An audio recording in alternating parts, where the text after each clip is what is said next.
कहते हैं कि दुनिया में मन सबसे ज्यादा शक्तिशाली चीज होती है। अगर किसी चीज को तुम पूरे मन से चाह लो तो तुम उसे हासिल कर सकते हो। यह मैं नहीं कहता, यह सभी महापुरुषों का कहना है। लेकिन अगर यह सत्य है, यह सच है, तो जो हम अपने मन से चाहते हैं वह हमें हासिल क्यों नहीं होता है भाई? कोई भी इंसान अपने मन में दुख तो नहीं चाहेगा, लेकिन वह रहता तो दुखी है। हर इंसान अपने मन से तो कामयाब होना चाहता है, पैसा कमाना चाहता है, लेकिन फिर भी वह कामयाब नहीं होता। भला ऐसा दुनिया में कौन इंसान होगा जो अपने मन में यह चाहेगा कि मैं नाकामयाब रहूं या मैं पैसा ना कमाऊं? सोचने की बात है तो इसमें दो चीजें निकल के सामने आती हैं। या तो वह महापुरुष गलत थे जिन्होंने यह बात बोली कि मन से चाही हुई चीज हासिल हो जाती है, या फिर हम गलत हैं। आज की कहानी जो मैं आपको सुनाने वाला हूं, उसमें आपको एक ऐसा मंत्र मिलेगा। उसे समझने के बाद आपको एक ऐसा मंत्र पता चलेगा जिससे आप यह समझ पाएंगे कि अपने मन से कोई भी चीज कैसे करवाई जाती है, मन में किसी भी बात का बीज कैसे बोया जाता है। यह इस कहानी से आपको अच्छी तरह से समझ में आ जाएगा और इससे आप यह भी समझ पाएंगे कि आकर्षण का नियम लो, प्रोट्रैक्शन कैसे काम करता है। कहानी छोटी सी है लेकिन बहुत ही गहरी है। इससे पहले कि आप इस कहानी में खो जाएं, इस चैनल को सब्सक्राइब जरूर कर लें। तो चलिए कहानी शुरू करते हैं। एक बार की बात है, एक आदमी के जीवन में सिर्फ दुख ही दुख था। वह जो भी काम करता, उस बेचारे का वह काम पूरा ही नहीं होता। घर में आता तो घर में क्लेश बना रहता। किसी से कोई मदद मांगता तो कोई उसकी मदद नहीं करता। ऐसा लगता था कि चारों ओर से दुखों का पहाड़ उसी पर टूट पड़ा है। उसे समझ नहीं आ रहा था कि मैं इन दुखों से बाहर कैसे निकल पाऊं। वह दिन रात यही सोचता रहता कि अपने दुखों से छुटकारा कैसे पाना है। इसी कारण से रात में सो भी नहीं पाता था। उसकी आंखों के नीचे बड़े बड़े काले घेरे बन गए थे, जो इस बात का प्रतीक थे कि वह आदमी कितना दुखी है और कितना चिंतित है। कभी कभी तो उसके मन में आत्महत्या करने के भी ख्याल आते थे, लेकिन अपने परिवार की चिंता करके वह यह कदम नहीं उठा पाता था। वो इतना दुखी हो गया कि उसने निर्णय किया कि वह इन दुखों से छुटकारा पाके ही रहेगा। इसके लिए चाहे उसे कितनी भी मेहनत करनी पड़े, कुछ भी करना पड़े, चाहे अंगारों पर चलना पड़े, लेकिन इन दुखों से छुटकारा हासिल करके रहेगा। ऐसे ही एक दिन उसने अपने मित्र से पूछा कि मैं अपने जीवन को कैसे सुधार। उसके मित्र ने उसे बताया कि तुम किसी बाबा के पास जाओ। बाबाओं के पास ऐसा मंत्र होता है जिससे सारे दुख मिट जाते हैं, जीवन खुशियों से भर जाता है और धन संपदा भी हासिल हो जाती है। तुम किसी ऐसे बाबा को ढूंढ लो, बस तुम्हारा काम बन जाएगा। उस आदमी के मन में यह बात पूरी तरह से पक्की बैठ गई कि कोई बाबा ही मेरा दुख दूर कर सकता है, और इसीलिए उसे किसी भी बाबा के बारे में पता चलता तो वह उस बाबा के पास पहुंच जाता। उस बाबा को अपनी समस्या बताता और उससे उसका समाधान पूछता और कहता कि बाबा, मैं कुछ भी करने के लिए तैयार हूं, लेकिन मेरी इन समस्याओं से मुझे छुटकारा दिला दीजिए। आप जो कहेंगे मैं वह करूंगा, लेकिन मेरे जीवन को सुधार दीजिए। बाबा उसे कुछ टोने टोटके बता देते थे करने के लिए, और बदले में दान दक्षिणा ले लेते थे कि यह टोना टोटका करने के बाद तुम्हारे घर में सुख शांति बनी रहेगी, बस इस टोटके को पूरी विधि के साथ करना। वह आदमी घर लौटकर पूरी विधि के साथ टोने टोटके करने लगा, लेकिन बहुत टोने टोटके करने के बाद भी उसके जीवन में कुछ बदलाव नहीं आया। इसके विपरीत उसका जीवन और ज्यादा दुखी हो गया। जो भी बाबा उसे टोना टोटका देता था, वह बदले में उससे दान दक्षिणा लेता था, जिससे उसका धन भी धीरे धीरे खत्म हो रहा था। इससे उसके जीवन में दुख और ज्यादा बढ़ गए। तब उसे लगा कि बाबाओं के पास जाने से तो मेरे जीवन में दुख कम होने की बजाय बढ़ते ही जा रहे हैं। तो मुझे क्या करना चाहिए? बाबाओं के पास जाऊं या ना जाऊं? फिर एक दिन एक आदमी ने उसे बताया कि तुम अपने घर में किसी पंडित को बुलाकर हवन करवा लो। हवन होगा, घर शुद्ध हो जाएगा। कोई भी बुरी ऊर्जा होगी घर में तो वह घर से बाहर चली जाएगी। किसी पंडित को बुलाकर पूरे विधि विधान से मंत्र उच्चारण कराओ और हवन कराओ, जिससे घर में सुख शांति आए। उस आदमी के मन में यह बात बैठ गई और उसने एक पंडित को अपने घर पर बुलाकर हवन करवा दिया। हवन अच्छी तरह से संपन्न हुआ। बदले में पंडित ने भी अच्छी दान दक्षिणा ली और उसके बाद वह वहां से विदा हो गया। लेकिन कुछ दिनों के बाद उस आदमी को महसूस हुआ कि उसके जीवन में अब भी कोई बदलाव नहीं आया है। अब वह आदमी पूरी तरह से दुखी हो गया और ज्यादा परेशान हो गया। अब तो उसे लगने लगा था कि मेरे जीवन में दुख कभी खत्म ही नहीं होंगे, और यही सोच सोचकर उस आदमी का बुरा हाल हो गया था। फिर एक दिन उसे अपने मित्र से ऐसे बाबा के बारे में पता चला जो समाधान बताने के लिए कोई दान दक्षिणा नहीं लेता था। उस आदमी को लगा कि यह बाबा दूसरे बाबाओं की तरह नहीं हो सकता, क्योंकि यह दान दक्षिणा तो लेता ही नहीं, और अगर दान दक्षिणा नहीं लेता तो यह सच में कोई सिद्ध बाबा होगा।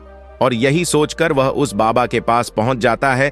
जब वह आदमी वहां पर पहुंचता है तो वह बाबा ध्यान में बैठे हुए थे। यह देखकर वह आदमी वहीं पर चुपचाप बैठकर ध्यान से बाहर आने का उनका इंतजार करने लगा। थोड़ी देर बाद बाबा ने आंखें खोलीं तो सामने एक दुखी और परेशान युवक को बैठे देखा। वो उसकी आंखों के नीचे काले घेरे देखते ही समझ गया कि यह आदमी अपने जीवन से कितना परेशान है। उसे संबोधित करते हुए बाबा ने पूछा कि बच्चा, क्या चाहते हो? बाबा के पास क्या लेने आए हो? उस आदमी ने कहा कि बाबा, मैं अपने जीवन से बहुत परेशान हूं। मैंने इन दुखों को दूर करने के लिए बहुत सारे रास्ते अपनाए, हर वह तरकीब करके देखे जो किसी बाबा ने मुझे बताई, हर वह काम किया जो किसी भी इंसान ने मुझसे करने को कहा, लेकिन मेरे जीवन में दुखों में कोई कमी नहीं आई। बाबा, इसके विपरीत मेरे जीवन में दुखों में बढ़ोतरी हो गई। मुझे समझ नहीं आ रहा कि मैं क्या करूं। कभी कभी तो मैं आत्महत्या करने की सोचता हूं, लेकिन अपने परिवार की सोचकर मैं यह कदम नहीं उठा पाता। मैंने आपके बारे में बहुत सुना है बाबा, और मैं बहुत उम्मीद के साथ आपके पास आया हूं। कृपया करके मुझे कोई ऐसा मार्ग बताए जिससे मुझे अपने दुखों से छुटकारा मिल जाए। मैं अपने दुखों से छुटकारा पाने के लिए कुछ भी करने को तैयार हूं। आप मुझे कोई भी रास्ता बताएं, चाहे वह रास्ता कितना भी कठिन क्यों ना हो, मैं उसको पार करके रहूंगा। बाबा ने महसूस किया कि आदमी तो सच में बहुत परेशान है। बाबा ने उसकी बात सुनकर कहा कि बच्चा, दुखों को दूर करने के लिए मंत्र ऐसे ही नहीं मिलते। मंत्र पाने के लिए कुछ करना पड़ता है। तुम कुछ कर सकते हो। यह सुनकर पहले तो उस आदमी ने सोचा कि यह बाबा भी मुझसे दान दक्षिणा ही मांगेगा, लेकिन और कोई रास्ता ना पाकर उस आदमी ने कहा कि बाबा, आपको जितनी भी दान दक्षिणा चाहिए मैं देने के लिए तैयार हूं, लेकिन आपका मंत्र सच्चा होना चाहिए, वह पूरा होना चाहिए, उसका फल मुझे मिलना चाहिए। उसके बाद मैं आपको जो भी दान दक्षिणा लेना चाहते हो वह दे दूंगा।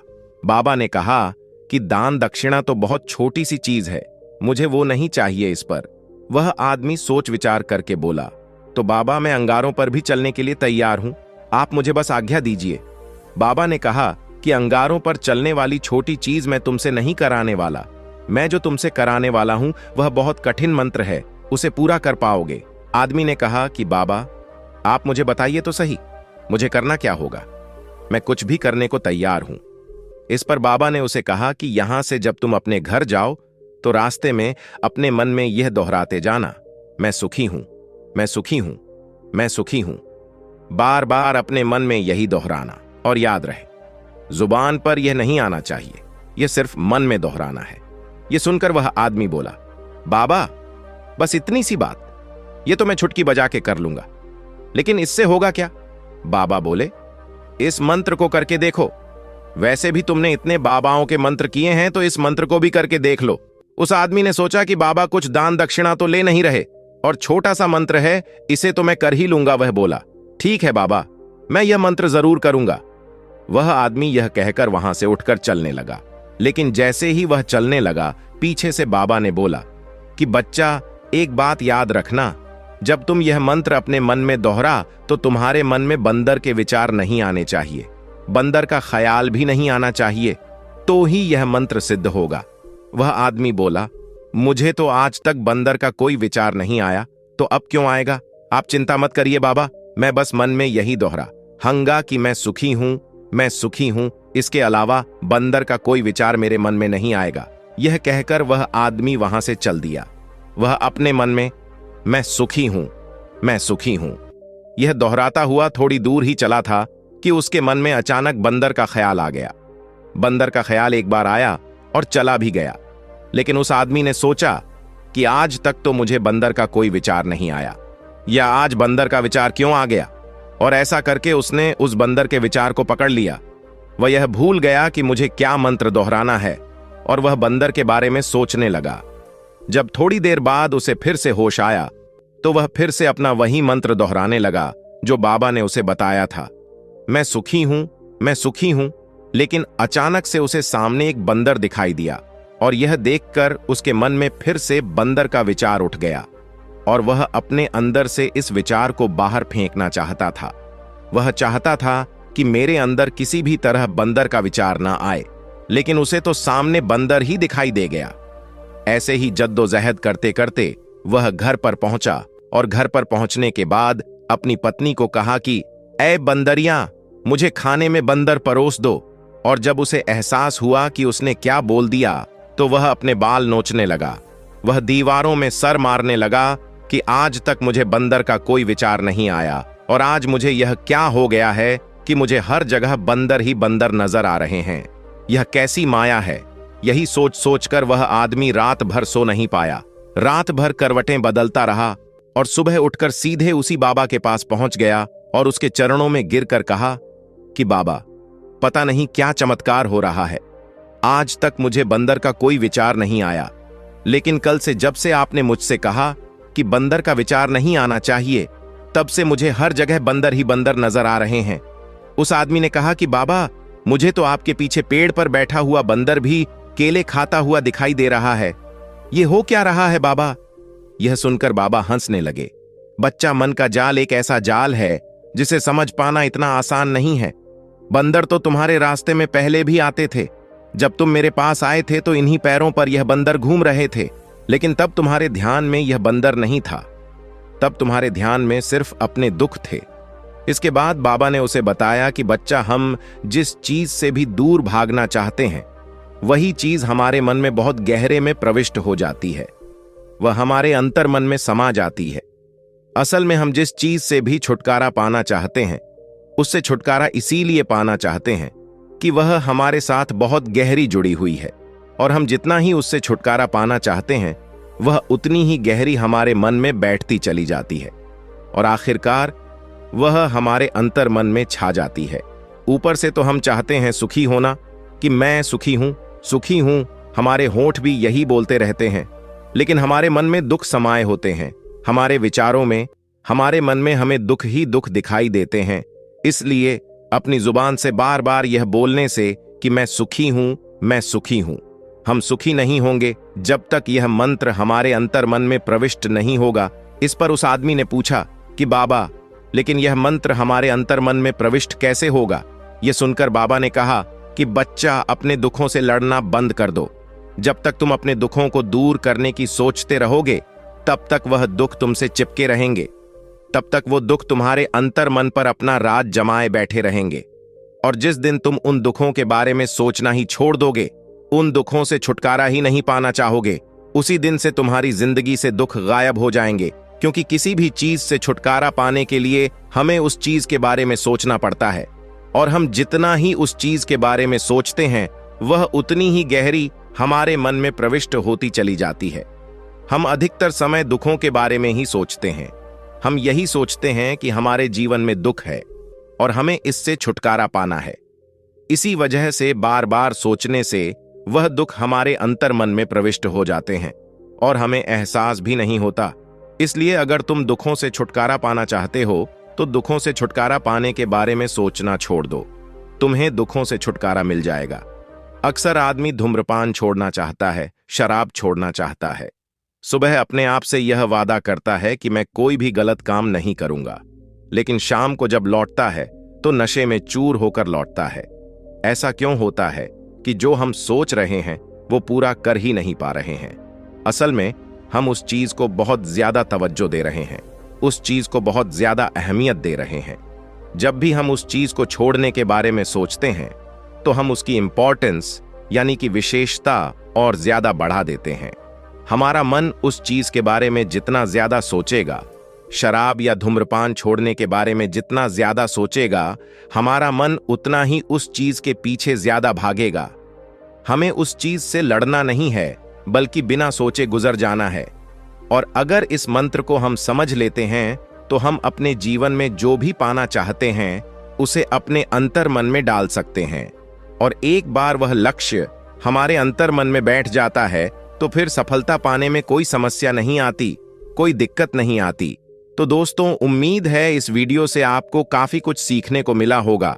और अगर कुछ सीखने को मिला हो तो हमारे इस वीडियो को लाइक, शेयर और बुद्धा स्टोरीज चैनल को सब्सक्राइब जरूर कर लीजिएगा और साथ ही कमेंट में नमो बुद्धाय जरूर लिखिए। धन्यवाद।